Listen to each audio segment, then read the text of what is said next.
Atención, este podcast está diseñado con fines educativos y está dirigido al personal de salud. No debe ser tomado como una opinión médica. La Asociación Mexicana de Gastroenterología presenta Educación Médica Continua. Agradece a nuestros patrocinadores: Avi, Carnot, Chinoin, Fujifilm, Jensen, Mayoli, Megalabs, Medix, Liomont, Sanfer, Siegfried Train, Takeda. Gastroperlas AMG.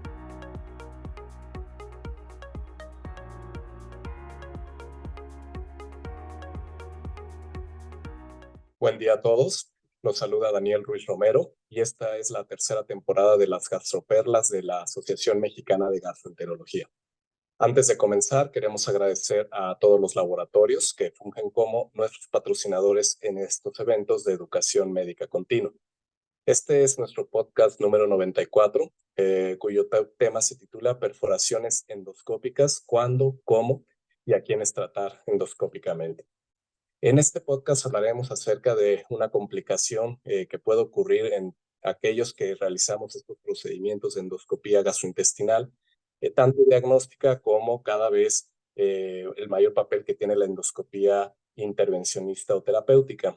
Sabemos que estos procedimientos se realizan cada vez con mayor frecuencia y muchas veces también son parte del manejo de ciertas complicaciones de otro tipo de procedimientos del cual forma parte. Para hablar de este tema tan interesante, les presentaré a los dos expertos que nos van a acompañar el día de hoy. El primero es el doctor Omar Michel Solórzano Pineda. Él es especialista en cirugía general, egresado del Instituto Mexicano del Seguro Social en Torreón, Coahuila, con alta especialidad en cirugía laparoscópica realizada en Guadalajara, y también tiene alta especialidad en endoscopía gastrointestinal por el Hospital de Especialidades del Centro Médico Nacional Siglo XXI del Instituto Mexicano del Seguro Social, donde actualmente es adscrito a dicho departamento y también realiza su práctica privada en el Hospital Ángeles Metropolitano de la Ciudad de México. Muchas gracias por acompañarnos el día de hoy, Omar. Muchas gracias, Daniel. Y bueno, nuestro segundo ponente es el doctor Isaac Barnicki Navarrete. Él es especialista en gastroenterología y endoscopía gastrointestinal, egresado del Instituto Nacional de Ciencias Médicas y Nutrición Salvador Subirán de la Ciudad de México, con una alta especialidad en ultrasonido endoscópico realizada en el Hospital de Especialidades del Centro Médico Nacional Siglo XXI del IMSS. Actualmente él realiza su práctica privada en el Hospital Ángeles Acoxpa de la Ciudad de México. Muchas gracias por tu participación, Isaac. Muchas gracias, Daniel, y gracias a la Asociación Mexicana de Gastroenterología por su invitación. Bueno, pues nuevamente agradecerles a ambos su presencia y sin más preámbulos, pues vamos a comenzar con las preguntas. La primera sería para el doctor Solórzano. ¿Cómo se define y cuál es la epidemiología o panorama general de las perforaciones en endoscopía gastrointestinal? Las perforaciones en endoscopía gastrointestinal son un defecto en la pared intestinal del tubo digestivo, desde esófago, estómago, duodeno, intestino delgado, colon. Y existen dos tipos de perforaciones: las espontáneas, asociadas a enfermedades o debilidad de tejidos por fármacos o infecciones, y perforaciones iatrogénicas asociadas a procedimientos diagnósticos y terapéuticos. La incidencia es aproximadamente entre el 0.01 hasta el 4%. Los sitios más frecuentes de perforación son duodeno, ámpula de Vater, la unión recto-sigmoidea, el recto, y también posterior a la resección endoscópica de la mucosa, sobre todo en colon derecho. Dependiendo de si es diagnóstica o terapéutica, la tasa de perforación varía. Por ejemplo, en REM, en promedio, está del 1 al 3%. En una CEPRE es de 0.5% y una mayor tasa de perforación en los procedimientos avanzados, como son la disección de la submucosa, que va del 2 al 20%, y cada vez más frecuente en nuestro ambiente las perforaciones post-miotomía endoscópica, post-POEM, que van de 0.2 a 0.9%. Creo que muy claro, Omar, cómo nos defines lo que significa una perforación y los sitios más comunes. Y bueno, es importante pues enfatizar que entre más intervencionistas seamos, pues también existe este mayor riesgo de presentar perforación en algún momento y y más con estos procedimientos avanzados, sobre todo los nuevos procedimientos de tercer espacio y algunos otros que vienen en camino. La siguiente pregunta sería para el doctor Barnicki. ¿Cuáles son las medidas generales que debemos tomar antes de realizar un procedimiento endoscópico precisamente para tratar de minimizar que nos pueda ocurrir una perforación? Yo creo que es una pregunta muy importante y básicamente son 3 medidas principales que debemos de tomar en cuenta. La número 1 es hablar con el paciente y la familia previo al procedimiento endoscópico que vayamos a realizar. Hay que explicar, pues, detalladamente cuáles son las tasas de complicaciones de dicho procedimiento, incluido la tasa de perforación de algún procedimiento terapéutico que vayamos a realizar, y también tranquilizarlos de que en caso de que esto suceda, de que suceda alguna complicación, contamos con altas tasas de éxito para poder resolver el problema en el momento, vía endoscópica. Hay que saber también, como endoscopistas y como médicos, que hay procedimientos endoscópicos que conllevan mucho más riesgo de perforación que otros, como dilatación, extracción de cuerpo extraño, miotomía peroral, resección endoscópica de la mucosa, CEPRE y ultrasonido endoscópico.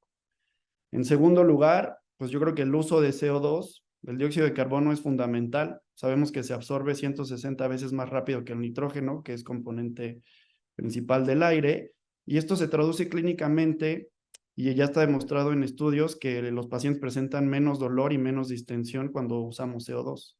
Cuando nos enfrentamos a una perforación, pues estamos en riesgo de ocasionar neumoperitoneo, neumomediastino, lo cual puede llevar a un deterioro clínico o dificultar el mismo tratamiento endoscópico. Así que de preferencia, siempre entrar con CO2 antes de cualquier procedimiento, si es que se tiene disponible, y en cuanto estemos ante una perforación advertida, inmediatamente utilizarlo, ¿no? Mantener la calma y ya pensar cuál va a ser el método y el material más apropiado para resolverlo. Y en tercer lugar, pues estar al tanto del material endoscópico con el que contamos en nuestra sala y conscientes de que esta complicación requiere de un manejo multidisciplinario, que incluye un equipo quirúrgico con experiencia y que esté al tanto de estas perforaciones, así sea que se trate endoscópicamente o que decidamos que es quirúrgico. También si hay equipo de radiología intervencionista que pudiera ayudarnos a drenar algún tipo de colección si es que es necesario. Muy bien, pues creo que todo lo has mencionado bastante claro y tal vez yo agregaría, creo que siempre en endoscopía que la indicación del procedimiento sea lo más clara posible, ¿no? Que realmente sea un procedimiento que desde el inicio se tenga que hacer, la indicación sea clara o precisa y pues sobre ahí agregar todas las medidas que nos has mencionado. Bueno, la siguiente pregunta sería para el doctor Solórzano. Isaac ya nos comentó que lo importante es tratar de en el momento poder reconocer la perforación durante el procedimiento endoscópico, pero en caso de no reconocerla inmediatamente durante la endoscopía, ¿qué signos y o síntomas son sugerentes de la misma y cuáles serían las medidas generales a realizar si estamos en el escenario después de haber realizado la endoscopía? Sí, es interesante que el 68% de las perforaciones son reconocidas dentro de las primeras 24 horas del procedimiento, a veces no durante el procedimiento. En este caso, darle indicaciones precisas a datos de alarma al paciente, que es dolor abdominal, distensión o algún síntoma poco típico como el dolor torácico, eso nos puede hacer sugestivo de una perforación no reconocida. Dependiendo también del sitio en donde se haya realizado el procedimiento, por ejemplo, un POEM es más frecuente que tenga enfisema subcutáneo, si posterior al procedimiento no lo tuvo, o que tenga dolor torácico. En cambio, por ejemplo, después de una enteroscopía, probablemente tenga distensión abdominal y dolor y datos de neumoperitoneo. Pero la respuesta específica es buscar datos de respuesta inflamatoria sistémica, fiebre, hipotensión, taquicardia, enfisema subcutáneo, y recordar que no siempre, en caso de tener enfisema subcutáneo, significa una perforación. También, en caso de sospecha, realizar una tomografía para no retrasar el diagnóstico. Si bien una radiografía simple de abdomen nos puede ayudar, necesitamos no retrasar el diagnóstico, tener certeza de que las cosas van bien o evidenciarlo con una tomografía. Y también, como antes mencionaron, estar al tanto y comunicarlo con el equipo multidisciplinario, tanto radiólogos y cirujanos, para que estén al tanto del caso. Muy bien. Sí, tal vez ahí agregaríamos que pues, dentro de las otras medidas generales, pues decirle al paciente hay que hospitalizarse, ayuno, hidratación, posiblemente considerar antibióticos, la tomografía es una herramienta fundamental y bueno, de ser posible incluso hacerla con medio hidrosoluble, ¿no? Eso también podría ser otra medida general. Entonces, bueno, Isaac, la siguiente pregunta sería para ti. ¿Qué accesorios endoscópicos podrían ayudarnos para el manejo de esta complicación en particular? Y además, pues, ¿cuáles tenemos disponibles en México? Claro, es una pregunta, pues, que es bastante amplia la respuesta. Obviamente las perforaciones en endoscopía, pues sí representan todo un reto para el endoscopista. Tenemos que echar mano de muchas herramientas que tenemos y que utilizamos convencionalmente en otros escenarios. Y pues hablando específicamente de perforaciones, pues ha evolucionado el tipo de dispositivos. Desde hace 40 años que utilizamos los clips a través del endoscopio, hasta recientemente la sutura endoscópica.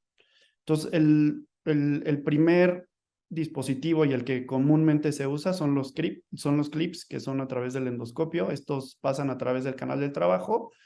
Tienen una apertura que es variable de 8 a 17 milímetros. Ya hay nuevas mejoras que son rotables, se pueden volver a abrir y son útiles para defectos generalmente menores a 10 milímetros. Seguido de esto, tenemos los clips que van sobre el endoscopio, que son clips que se montan sobre la punta del endoscopio con un cap similar a los tambores que usamos para las ligaduras. Y en México tenemos disponible el Ovesco, es como una trampa de oso y el tamaño es variable. Y de estos hay 3 tipos: aquellos que tienen dientes romos, que son atraumáticos, que son los tipo A. Hay otros que tienen los dientes un poquito afilados, que son para paredes más delgadas, que son los tipo T, y unos que son más afilados y es para paredes más gruesas, sobre todo en estómago, que son los GC. Este tipo de clips se utiliza para cerrar defectos pues mayores de 10 milímetros y hasta 30 milímetros de diámetro, dependiendo de la localización. También contamos con el uso de prótesis autoexpandibles. Anteriormente estaban las plásticas, ahora ya no se usan tanto, ahora usamos más metálicas, que son a base de nitinol.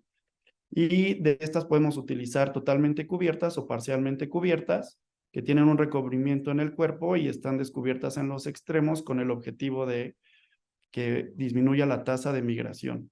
Sin embargo, una recomendación cuando utilizamos estas prótesis es siempre utilizar un dispositivo de fijación para evitar precisamente la migración, que es de las principales complicaciones al utilizar esto. Cuando tenemos perforaciones de vía biliar, también utilizamos prótesis metálicas autoexpandibles, que son biliares, y también hay de diferentes tamaños y diferentes tipos que podemos utilizar. La sutura endoscópica es un dispositivo que se ha utilizado en Estados Unidos y en algunos países asiáticos y europeos, en el cual pues podemos realizar una sutura endoscópica de espesor total. Y esta pues ha mostrado tener eficacia técnica alta y clínica también bastante alta en los últimos estudios publicados. Generalmente se utilizan en perforaciones grandes y en fístulas que son difíciles de tratar. Así también tenemos la terapia de vacío endoscópica, que esta generalmente pues es medio hechiza. Se hace con una esponja de poliuretano, se coloca en la punta de una sonda nasogástrica y se coloca directamente un sistema de vacío que genera presión negativa a presiones de 125 y 175 milímetros de mercurio. La cuestión con ellas es que hay que estarlas recambiando cierto tiempo y esta sí ha mostrado altas tasas de resolución en aquellas fístulas, sobre todo cuando hay una cavidad ahí adyacente. Y por último, hay reportes de casos donde se usa pegamento, como el sellador de fibrina y el cianoacrilato, que este sí lo tenemos disponible en México, pero que la eficacia en fístulas y perforaciones pues no es tan alta, va del 50 a un 90%. Esperemos que todavía no tenemos la sutura endoscópica disponible en México, pero está por entrar y va a ser muy interesante tener ahí nuestra casuística. Exacto. Sí, creo que muy bien lo has detallado cada uno de los accesorios y esperemos que cada vez pues, tengamos más de este armamentario disponible para ofrecerles otra opción más a nuestros pacientes. Y bueno, en estas preguntas hablamos un poco acerca de las generalidades, pero ahora vamos a ir hablando acerca de cada región del tubo digestivo en específico. Por lo tanto, la siguiente pregunta sería para el doctor Solórzano. ¿Cuáles son los procedimientos endoscópicos de alto riesgo de perforación en esófago? En estófago específicamente es la dilatación de una estenosis. Esta en general, una dilatación de un anillo, una estenosis péptica va desde el 0.09% hasta el 2%, pero dependiendo del contexto clínico también puede aumentar esta frecuencia. Por ejemplo, en estenosis postcáusticos o en estenosis posterior a radiación aumenta la frecuencia de las perforaciones. Inclusive también cuando estamos ante un caso de ingesta de un cuerpo extraño, que es bastante común, huesos de pescado, puentes dentales que tienen puntas afiladas. También el riesgo de perforación pre-procedimiento se debe documentar y durante el procedimiento se tienen que utilizar accesorios que no dañen las paredes al momento de retirar el cuerpo extraño, como son sobretubos, caps especializados. Pero estos son, lo más frecuente es una dilatación de una estenosis, sería lo más frecuente. Posterior también, procedimientos menos frecuentes, POEM, que es de 0.9%, resección endoscópica de la mucosa en procedimientos óseos a Barrett, y la frecuencia de perforación en procedimientos diagnósticos es muy, muy baja, 0.01%. Muy bien. La siguiente pregunta sería para ti, Isaac. ¿Cuáles son los procedimientos endoscópicos de alto riesgo de perforación en estómago? En estómago, la resección endoscópica de la mucosa, pero principalmente la disección endoscópica de la submucosa. Cuando tratamos de quitar tumores o lesiones subepiteliales y hay que hacer o cáncer temprano, pues el riesgo aumenta. La miotomía peroral pilórica, el GPOEM, también es un procedimiento de alto riesgo. Y cuando tratamos úlceras en escenarios de hemorragia, la coagulación térmica o el uso de argón plasma también son procedimientos de alto riesgo. Y también no lo hacemos tan frecuente, pero dilataciones también son causa frecuente de perforación. Y esto lo vemos principalmente en procedimientos quirúrgicos bariátricos, ¿no? Dilatación de las anastomosis también. Perfecto, Isaac, me quedó muy claro. La siguiente pregunta sería para Omar. ¿Cuáles son los procedimientos endoscópicos de alto riesgo de perforación en intestino delgado? En general, cuando utilizamos el enteroscopio de doble balón, tiene una frecuencia de perforación baja, pero es de 0.1 al 0.4%. Esta frecuencia aumenta en los casos donde tenemos anatomía modificada. Por ejemplo, en los pacientes obesos que se les hizo una gastroyunoanastomosis, la dilatación de esta gastroyunoanastomosis tiene una frecuencia alta de perforación que puede ser más o menos entre el 1.5% y puede llegar hasta el 10%. En caso de realizar en intestino delgado, por ejemplo, una enterocepre, aumenta un poco más el riesgo porque estamos trabajando en intestino delgado y aparte tiene anatomía modificada. También en el contexto de los pacientes con enfermedad inflamatoria intestinal, sobre todo aquellos que tienen uso de esteroides, aumenta la frecuencia de perforación. Entonces es recomendable individualizar cada caso y probablemente si se pudiera programar una dilatación, por ejemplo, de intestino delgado cuando no tuviera uso de esteroides. Así es. Y posiblemente ahí podríamos agregar que en los pacientes con Crohn, aquellas estenosis muy largas de más de 4 a 5 centímetros también pueden incrementar un poquito más el riesgo de perforación, ¿no? Muy bien. La siguiente pregunta sería para Isaac. ¿Cómo se clasifican las perforaciones asociadas a CEPRE? En el entendido de que aquí no solo durante o en el área del ámpula de Vater, la viabilidad en la canulación donde trabajamos, sino incluso desde la misma inserción del duodenoscopio puede haber cierto riesgo. Pues sí, como ya mencionó Omar, la tasa de perforación en CEPRE es del 0.5%. Sin embargo, la mortalidad no es nada despreciable, hasta un 9%. En sí se clasifica en 4 grupos de acuerdo a la clasificación de Stapfer. La Stapfer tipo 1 es la perforación duodenal creada por el endoscopio. Generalmente es lateral y este es debido a la presión ejercida al entrar, al manipular, estenosis, por ejemplo, con prótesis plásticas o metálicas en la vía biliar, o incluso al extraer litos o en la misma salida del duodenoscopio se generan este tipo de lesiones. La Stapfer tipo 2 es una perforación periampular de la pared media del duodeno que generalmente se asocia a la esfinterotomía, ya sea biliar o pancreática, o cuando intentamos realizar una infundibulotomía con aguja cuchillo, es cuando tenemos más riesgo de este tipo de perforación. Está la tipo 3, que es la perforación del conducto biliar o del pancreático, y esto generalmente se asocia a la instrumentación de los mismos, ya sea con las guías, con canastilla o con el uso de prótesis. Y por último, la tipo 4, que es aire retroperitoneal, que se ve generalmente por imagen. Muy bien, muy claro tu respuesta. Muchas gracias, Isaac. Y la última pregunta sobre clasificación y riesgo de procedimientos endoscópicos de alto riesgo sería para Omar, enfocándonos en cuáles serían los procedimientos de alto riesgo de perforación en colon y recto. Los procedimientos asociados a perforación son obviamente las polipectomías. Las polipectomías de pólipos menores a 10 milímetros son de 1 en cada 1000 procedimientos. El riesgo aumenta conforme aumenta el tamaño. Pólipos mayores de 15 milímetros tienen mayor riesgo, más o menos un 1.8 hasta el 4%.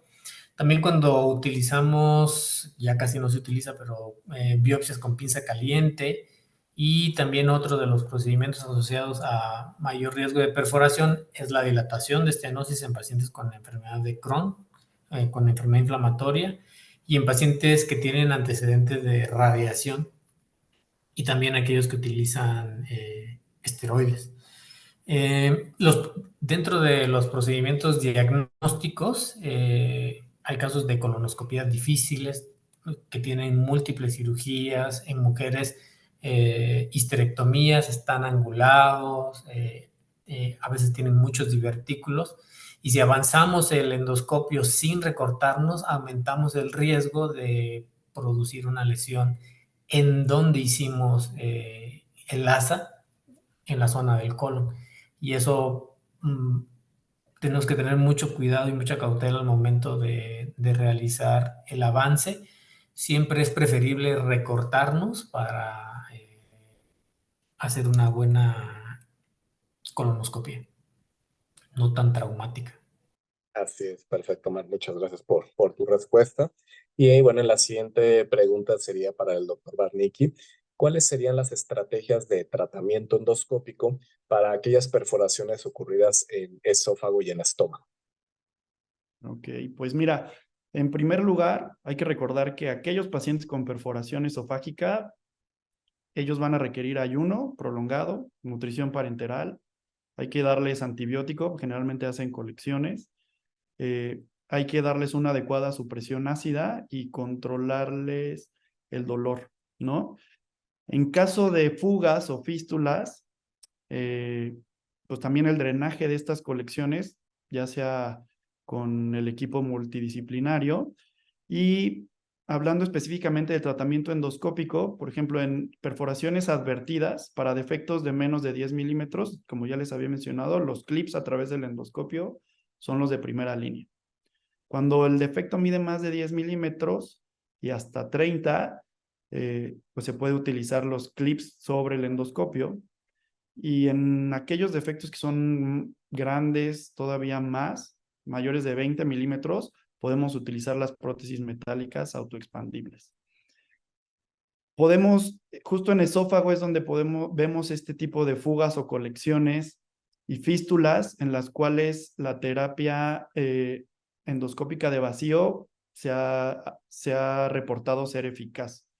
Y esto pues cierra por segunda intención con los bemoles que ya habíamos platicado previamente. En las perforaciones gástricas, si el defecto es pequeño, lo mismo. Tratar de cerrarlo con clips a través del endoscopio. Si es más de 10 y hasta 30 milímetros, también la recomendación es utilizar clips sobre el endoscopio. Aquí podemos utilizar del Twin Grasper, que es un dispositivo que nos ayuda a afrontar los dos lados del defecto para poder hacer un cierre pues, más completo y eficaz del defecto. Y cuando son mucho más grandes, podemos utilizar una técnica combinada de un endoloop, que es una asa plástica, y con clips, en la cual se ponen clips en las orillas del defecto, que van, y justo por ahí pasa el endoloop, y al final lo podemos cerrar como si fuera una jareta. Y eso también se ha visto que es eficaz. Y pues defectos grandes también se utiliza la sutura endoscópica, que pues desafortunadamente todavía en México no tenemos pues la experiencia. Muy puntual tu respuesta, Isaac. Y la siguiente pregunta sería para el doctor Solórzano. ¿Cuáles serían las estrategias de tratamiento endoscópico para las perforaciones en intestino delgado y colon? Las estrategias, voy a empezar con la de colon. Si diagnosticamos una perforación durante la colonoscopía y el paciente está bien preparado, o sea, no hay gran contaminación hacia la cavidad peritoneal, podemos hacer el cierre de primera intención con clips o si son menores de 10 milímetros también o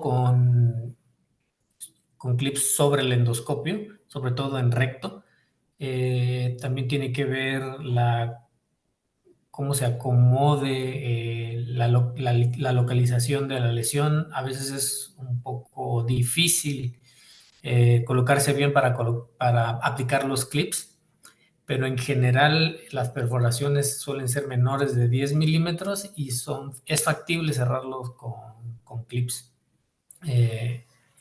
Si no detectamos una perforación o es una perforación tardía en colon o si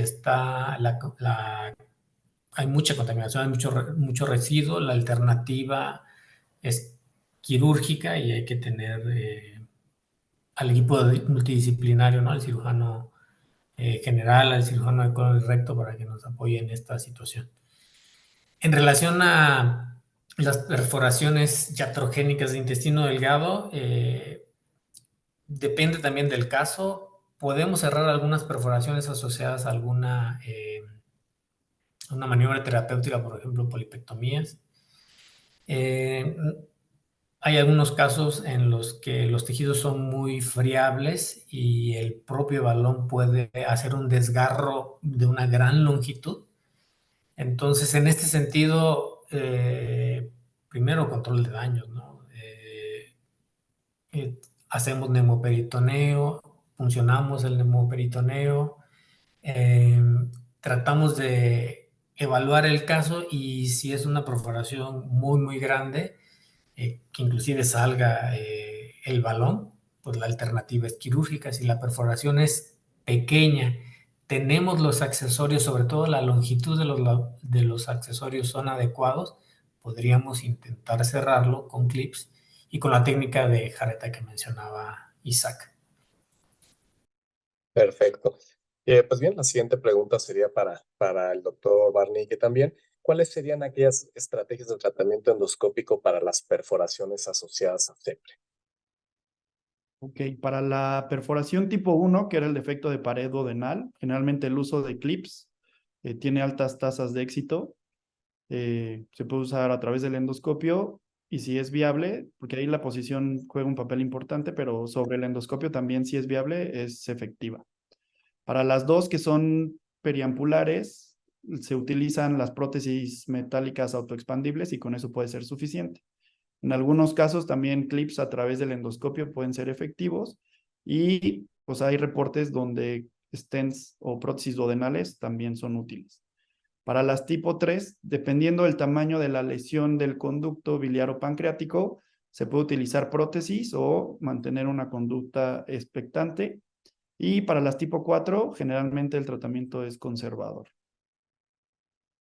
Así es, entonces es muy importante, de acuerdo a la clasificación que nos mencionabas, ahora sí que delimitar o definir muy bien la perforación para definir la estrategia de tratamiento endoscópico a seguir. Mi última pregunta para el doctor Solórzano sería, una vez que hemos hablado sobre estos procedimientos de riesgo y los lineamientos generales de tratamiento endoscópico, después de haber realizado un tratamiento de este tipo, ¿cuál sería el manejo posterior que deben llevar estos pacientes? Primero definir si el tratamiento fue efectivo. Si fue efectivo el tratamiento, vigilancia intrahospitalaria, administración de antibióticos, ayuno.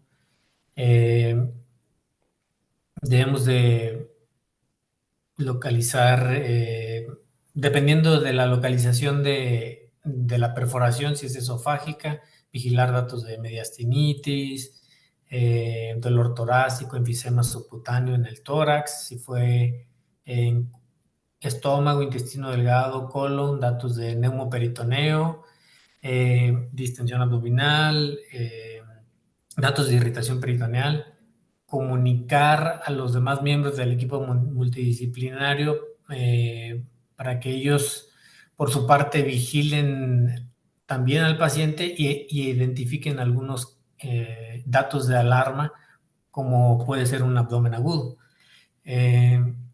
Estas serían las principales recomendaciones y estar al tanto del deterioro clínico. Se pueden realizar estudios de laboratorio, imagen, pero es fundamental la vigilancia clínica y explorar al paciente. Muy bien. Y la última pregunta para ti, Isaac. Omar ya nos adelantó un poco tal vez de la respuesta, pero cuando la cuestión endoscópica o de esta vía no podemos resolver las perforaciones, ¿en qué escenarios la cirugía tendría un papel predominante para el manejo de las mismas sobre la cuestión endoscópica? Sí, pues sin ahondar más en lo que ya mencionaron, el equipo quirúrgico debe estar al tanto y sobre todo yo creo que juegan un papel importante cuando el paciente tiene un deterioro clínico importante, una inestabilidad hemodinámico y sobre todo en dehiscencias o perforaciones muy grandes. O sea, si vemos que de plano es demasiado grande como para que de entrada sabemos que va a ser muy difícil la terapia endoscópica, ahí es cuando el equipo quirúrgico debería entrar. Así es, y posiblemente tal vez complementando tu respuesta, como dices, no hay un defecto muy grande, tampoco hay un punto de corte fijo, pero tal vez perforaciones más de 3, 4 centímetros, tengamos que pensar que endoscópicamente no se puedan resolver. Y como ustedes decían al principio del podcast, pues aquellos pacientes que pasaron más, sobre todo más de 24 horas de que se hizo el procedimiento y no se reconoció en ese momento la perforación, posiblemente ahí también la cirugía tenga un papel más preponderante. Pues bueno, doctor Omar Solórzano, te agradezco tu presencia en este podcast tan interesante y quisiera que antes de que concluyéramos nos dieras tus dos gastroperlas que consideres importantes para llevarnos a nuestra práctica clínica. Claro, gracias Daniel por la invitación. Y sobre todo en colon, creo que hay que dedicarle el tiempo para explicarle a los pacientes sobre la preparación y la importancia de la preparación intestinal. Darlo de forma verbal, por escrito y con recordatorios por mensaje de texto, correo, etc. Cuando tengan dudas, pues siempre tener el contacto del paciente para que llegue bien preparado. Yo creo que es pues es un fracaso que llegue un paciente y esté mal preparado, porque ahí fallamos todos, ¿no? Y creo yo, desde mi punto de vista, falló el médico porque no le explicó bien al paciente. Hay casos muy específicos en los que tenemos que realizar una preparación intestinal intensiva. Claro, nos ha sucedido a todos, pero este porcentaje tiene que disminuirse en nuestra práctica. Y en caso de perforaciones, también utilizar un CAP, siempre tener un CAP a la mano de colon para el gastroscopio. Revisarlo sin este accesorio y revisarlo también con el CAP. Siempre nos abre alguna otra posibilidad, sobre todo en duodeno. Es muy importante tener siempre accesible un CAP para poder revisar de forma minuciosa. Muchas gracias, Omar. Y bueno, Isaac, también agradecerte y fue un gusto haber compartido contigo esta charla sobre este tema tan importante, tal vez controversial todavía en algunas áreas y bueno, pues esperando tener, como tú nos mencionabas, en algún futuro no tan lejano el resto de los accesorios para endoscópicamente poder manejar a la mayoría de estos pacientes. Y te pediría también que nos dieras tus dos gastroperlas sobre este tema para concluir este podcast. Sí, pues gracias por la invitación. Y en cuanto a las gastroperlas, la número 1 sería ante una perforación en cualquier parte del tracto gastrointestinal, lo más importante es mantener la calma. Utilizar siempre CO2, antibiótico, involucrar y mantener al tanto a todo el equipo multidisciplinario. Y la segunda, que pues aquí también el tiempo es fundamental. Entonces, ante la sospecha o algún dato de alarma del paciente, pues siempre hacer un abordaje inmediato, exhaustivo y descartar alguna complicación y principalmente las perforaciones para poder resolverlas de manera oportuna. Pues muy bien, muy puntuales sus gastroperlas para los dos. Agradezco su excelente participación, tanto al doctor Omar Solórzano como al doctor Isaac Barnicki. Se despide de ustedes Daniel Ruiz Romero a nombre de la Asociación Mexicana de Gastroenterología y nos vemos pronto en nuestro siguiente podcast. Muchas gracias. La Asociación Mexicana de Gastroenterología, en conjunto con la Escuela de Medicina de Harvard, te invitan al curso internacional de Gastroenterología 2023 los días 15 y 16 de noviembre en el International Convention Center de Cancún, Quintana Roo. Prepárate. Nuestra Semana Nacional de Gastroenterología 2023 ahora en Cancún, Quintana Roo, del 17 al 21 de noviembre en el Cancún International Convention Center. Aprende de los expertos lo que es tendencia mundial. Inscríbete en gastro.org.mx. Esto fue Gastroperlas AMG. Los esperamos en la próxima edición. La Asociación Mexicana de Gastroenterología presentó Educación Médica Continua. Agradece a nuestros patrocinadores: Avi, Carnot, Chinoin, Fujifilm, Jensen, Mayoli, Megalabs, Medix, Liomont, Sanfer, Siegfried Train, Takeda. Atención. Este podcast está diseñado con fines educativos y está dirigido al personal de salud. No debe ser tomado como una opinión médica.